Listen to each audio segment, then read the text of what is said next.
Assalamu alaikum. I just have a question. Yesterday you were talking about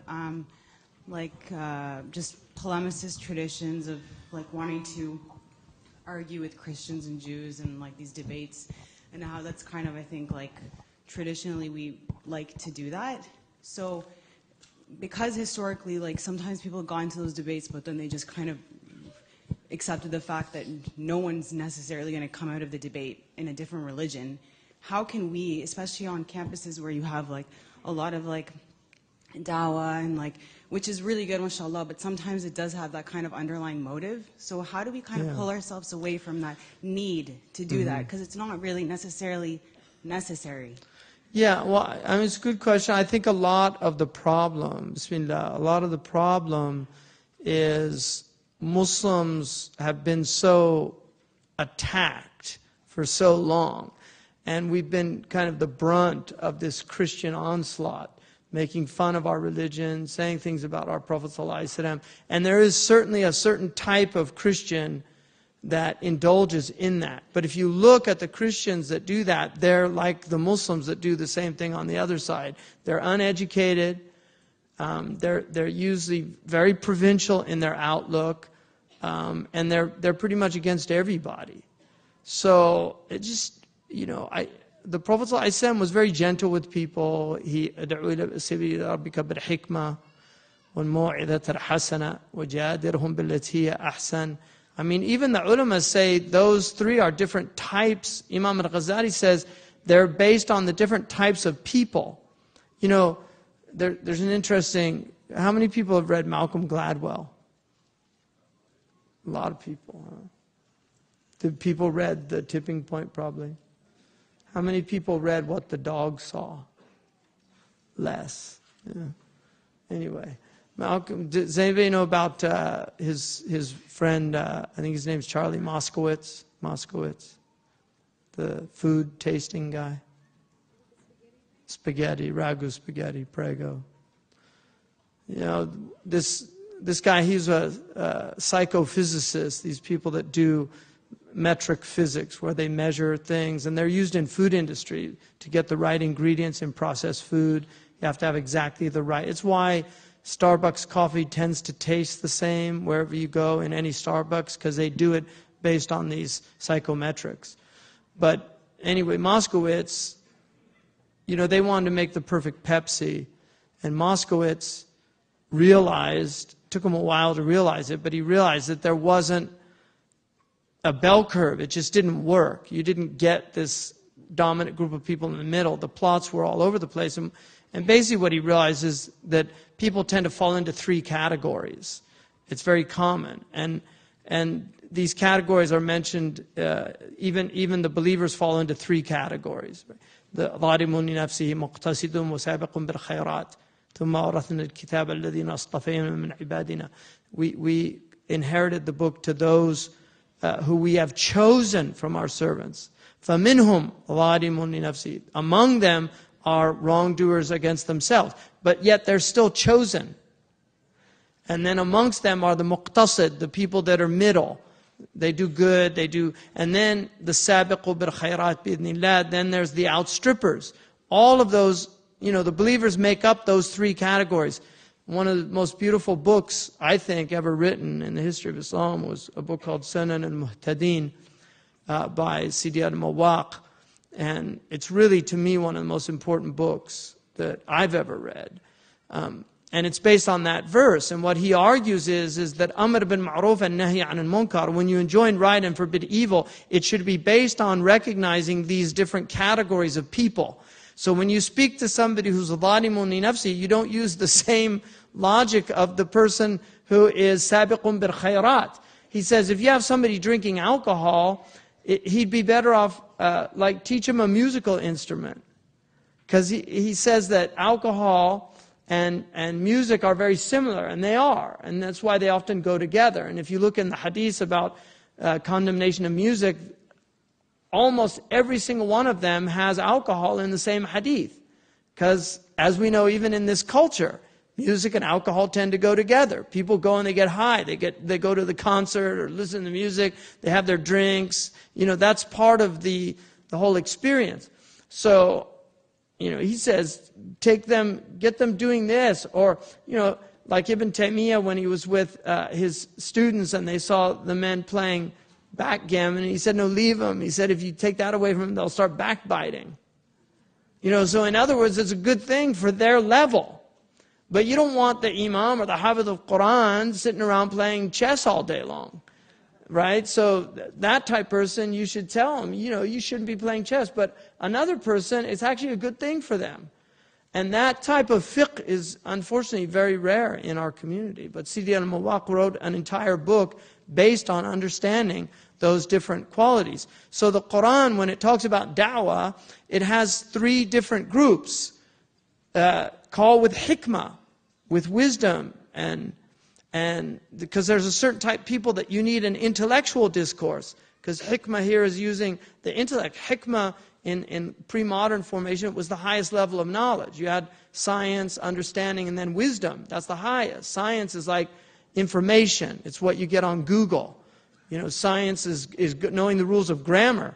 But hikmah is using language for the right reasons, for wisdom. So, speaking to people at that level, there are certain people that you engage intellectually.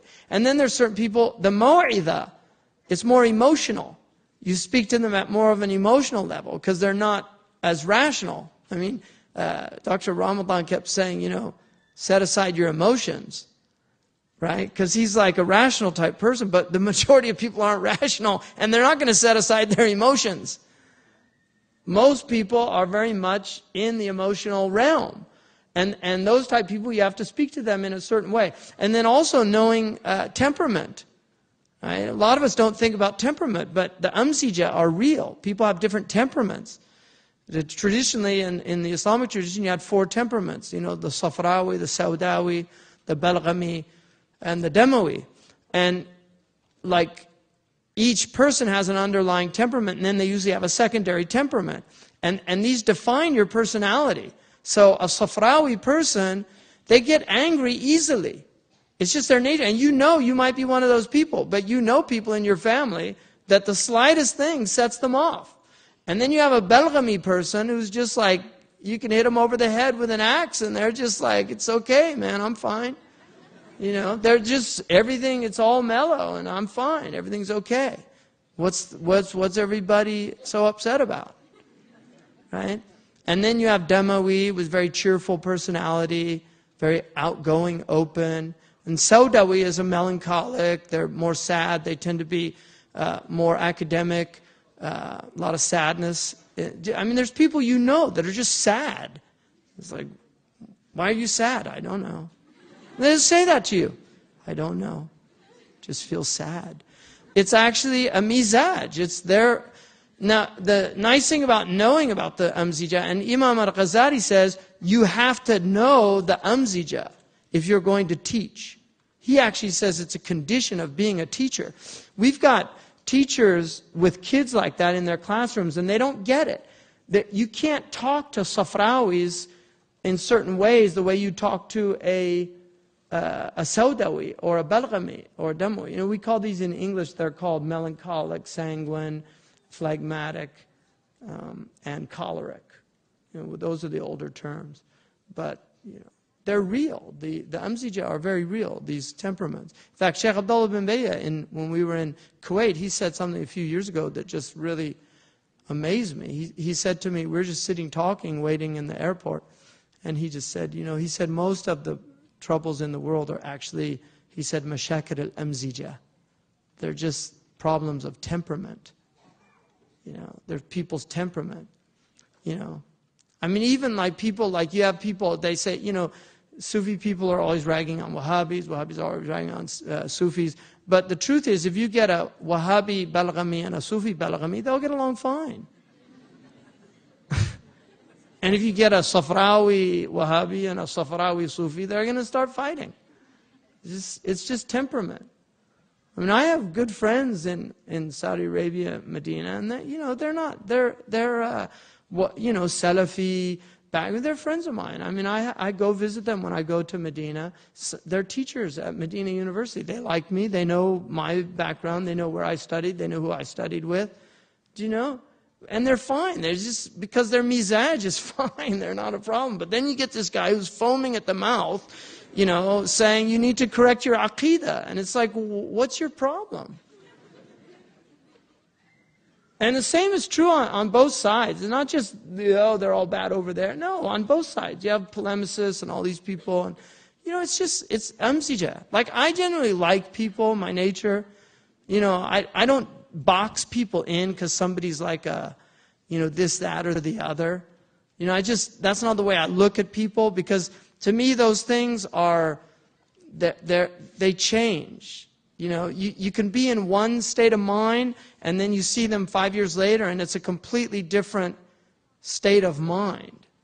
And they might have abandoned all their, I've had people come to me and say, profusely apologize for slandering me and backbiting and all these things. And well, that was where I was at back then, and I said, okay, fine. It's not a problem. I'm okay with it. أَيَعْجِزُ أَحَدُكُمْ أَنْ يَكُونَ كَأَبِي ضَمْضَمْ. Is one of you incapable of being like Abu Damdam? He used to go out every day. وَكَانَ يَتَصَدَّقُ بِعِرْضِهِ. He used to give the bad things that people said about him in charity back to them. Because you get, if people speak ill of you, you get their hasanats. So he used to give it back to them as charity. That's a hadith, Abu Damdam. Prophet said, you're not capable of being like Abu Damdam.